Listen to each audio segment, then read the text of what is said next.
silakan Pak Irman mengenai SKK migas ataupun nanti apa namanya atau pensplat migas, hanya cuma perubahan bentuk. Dan gimana tadi karut-marut PMK dan undang-undang migas telah terjadi, apakah itu sebuah kesengajaan didesain atau tidak? Iya, gini, tadi dari mendengar penjelasan dari Pak Kurtubi, jadi saya mulai menemukan titik-titik persoalan legislasinya. Jadi memang ada undang-undang yang memang sebuah undang-undang itu sebaiknya mengatur secara jelas dan banyak di situ. Tapi ada undang-undang yang kalau dia semakin jelas undang-undang itu tentang peran sebuah lembaga, maka semakin menghilangkan otoritas kekuasaan yang kita pilih dalam 5 tahun itu, misalnya presiden. Nah, mulai saya berpikir bahwa kenapa tadi Pak Kurtubi bilang BP Migas ini bertindak kemudian diagungkan itu kan, dan siapa yang bertanggung jawab? Dalam logika ketatanegaraan itu seharusnya presiden bisa dimintai pertanggungjawaban seperti yang disebut Pak Kurtubi itu. Namun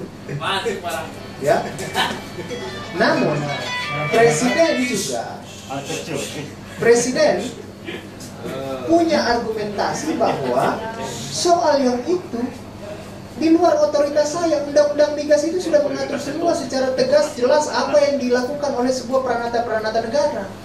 Saya nggak perlu sampai tahu itu BP Migas kerjanya apa, karena undang-undang migas itu memberikan kuasa pertambahan istilahnya ya ke BP Migas. Nah, makanya tadi saya ingatkan dari awal bahwa undang-undang ke depan itu ya, kalau rezim internasional masuk di situ ya, yang tadi saya bilang ada berhala baru di situ, bukan konstitusi berhalanya, ada kepentingan internasional masuk, maka dia akan mau undang-undang itu jelas tangannya, jelas kakinya, jelas semuanya, supaya otoritas politik yang berkuasa 5 tahun tidak bisa ngapa-ngapain gitu. Kan kita pilih 5 tahun presiden, tapi ternyata di sektor migas dia tidak bisa ngapa-ngapain di situ. Sebab apa? Ada perangkat yang sudah berjalan seperti mesin di situ. Itulah mungkin BP Migas dan lain sebagainya. Makanya saya pikir di undang-undang di sektor ekonomi, khususnya menyangkut pasal 33 ini, undang-undang sebaiknya jangan terlalu jauh membentuk sebuah lembaga-lembaga yang terlalu jauh dari lembaga kepresidenan situ. Kalau mau memberikan kuasa di bidang perekonomian menyangkut pasal 33, jangan ke menteri, langsung ke presiden kuasanya itu. Nanti presiden membuat regulasi sendiri perangkat-perangkat yang dia lakukan di bawah untuk menjalankan kuasanya itu. Sehingga apa? Kalau kejadian seperti yang disebut oleh Pak Kurtubi ini, DPR punya standing kedudukan konstitusional untuk menginterpelasi presiden. Seperti itu. Kalau sekarang, sebesar-besarnya kerugian yang terjadi, DPR juga bingung siapa yang tanggung jawab, terlalu di bawah itu persoalannya. Padahal implikasinya dahsyat. Seperti itu, implikasinya dahsyat. Makanya undang-undang ke depan, kalau terlalu lengkap juga organ-organ tubuhnya itu, lembaga negara itu tidak bagus juga.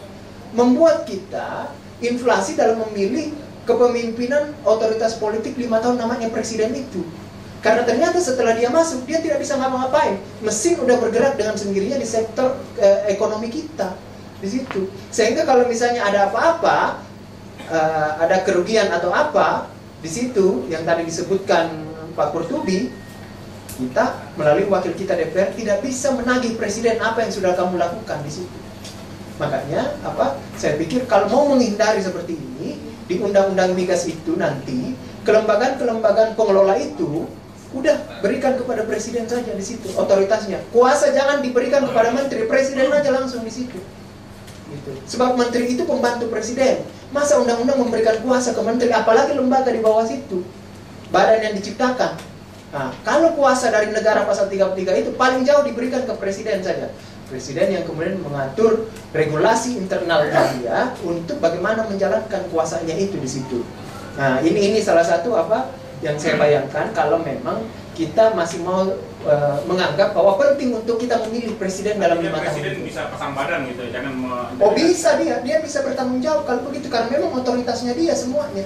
Sekarang bukan otoritasnya dia BP Migas di bawah-bawah itu semua, tapi ternyata dan implikasinya dahsyat. DPR mau tanya, dia bilang presiden, bukan saya bos. Itu undang-undang migas sendiri, ente sendiri yang ciptakan lembaga itu di bawah saya jauh sekali di situ. Itu dan dia ente kasih kuasa dia di situ. Saya nggak bisa ngapa-ngapain di situ. Gitu.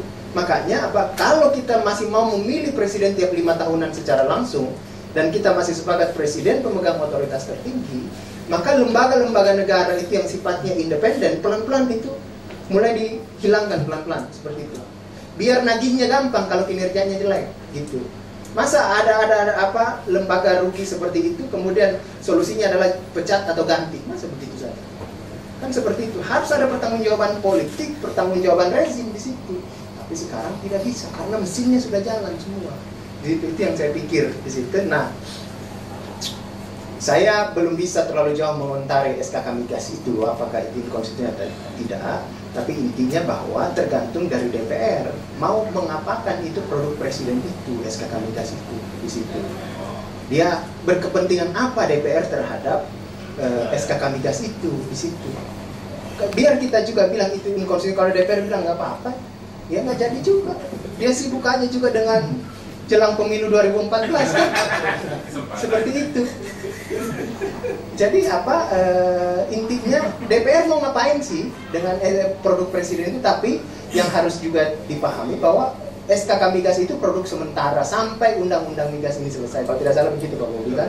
Artinya bahwa saya selalu tidak mempersoalkan, tidak terlalu penting untuk berbicara apakah SKK Migas ini bubar atau tidak. Tapi yang harus penting adalah bagaimana undang-undang migas, RUU migas ini segera rampung, gitu. Segera rampung. Dan dalam undang-undang itu SK Migas nggak boleh ada atau mana? Kenapa? Dan kalau undang-undang nanti rampung SK Migas posisinya nggak ada lagi kan? Ya, nanti tanyakan sama Nggak ada. Tergantung nanti bagaimana. Kalau tadi saya jelaskan bahwa jangan terlalu banyak lembaga yang diciptakan. Kalau lembaga banyak diciptakan, maka tanggung jawab presiden semakin enteng di sektor itu. Lepas tangan. Saya juga jadi presiden nggak ngerti apa soal migas, bisa ada juga di situ. Tapi bisa terima fee.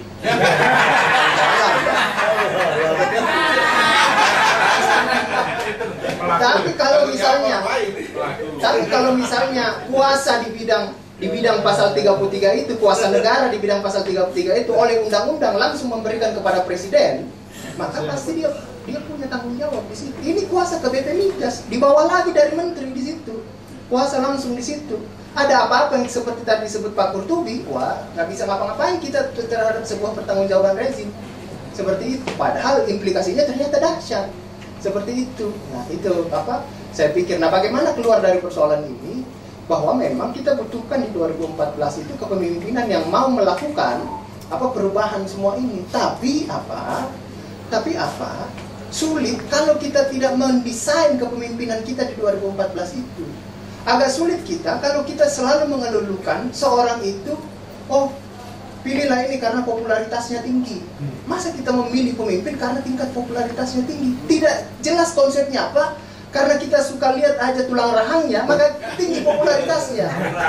Kan seperti itu. Nah, seperti itu. Jadi yang harus digiring adalah bagaimana sekarang calon-calon presiden yang kita sebut itu, ente mau apa dengan kontrak karya yang disebut itu di situ? Mau ngapain di situ dengan kontrak karya itu? Itu. Kita nggak butuh sosok di sini. Kita nggak butuh calon presiden yang bisa main gitar atau main piano di situ.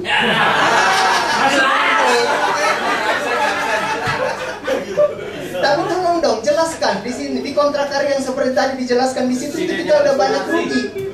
Ente mau apa di situ? Di situ. Dari situlah kita mendesain di 2014 itu. Dan saya masih percaya di Republik ini hitam putihnya wajah konstitusi kita itu ada di press room.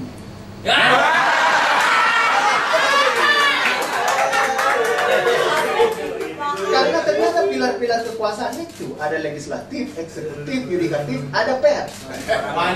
Bandulnya itu ternyata di pers. Hidup ketua press room. Bandulnya di pers. Ini kalau ke kiri, ini semua ngikut semua nih. Ke kanan ngikut semua di situ.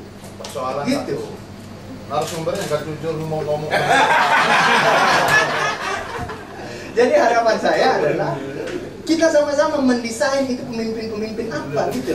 2014 saya calon presiden, kelihatannya memang Anda populer, tapi sudahlah cerdaskanlah kami apa yang Anda mau lakukan dalam kontrak karya itu. Apa yang Anda mau lakukan di sektor ini, apa yang Anda mau lakukan di sektor ini. Seperti itu. Kan jelas semua itu, apa yang harus Anda lakukan. Gitu. Nah, kalau tidak, ya ini sama dengan masyarakat menjadi bodoh, orang memilih tidak jelas di situ. Nah, kira-kira seperti itu yang saya harapkan dari 2014 kita keluar dari masalah ini sama-sama. Kemana Sangat arahnya? menarik. Kan Bobi untuk sekaligus menutup.